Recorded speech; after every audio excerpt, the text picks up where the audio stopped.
Hi, I'm Christine Heideck with PTO Answers, and I just wanted to give you one powerful action that you can take in your community that will have long standing effects and perhaps for the next decade really for your PTO and for your school community.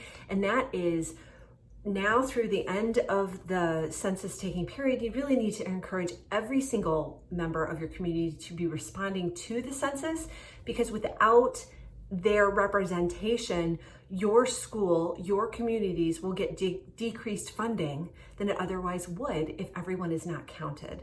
So this is a way that your PTO and PTA can have a super big impact on the community in such a positive way. Like, there is no downside to having everybody counted. So you really want to be pushing out on your Facebook pages and your newsletters and anything else, any other way. If you want to grab a bullhorn and tell everybody, make sure that they are responding to the 2020 census. It is super easy. If you yet have not taken care of this, then let me just tell you, it is going to take I think it took me like 5 minutes to respond. It was super simple. You can do it online, couple quick clicks, and you can take care of it and know that you've been counted. This is a super important issue for PTOs and PTAs to be talking to their families, students, and everybody about, to make sure that they get counted. So make sure that you do this now. Go take care of this task right now by posting on Facebook about responding to the census, or sending out an email update to your families about this very important issue.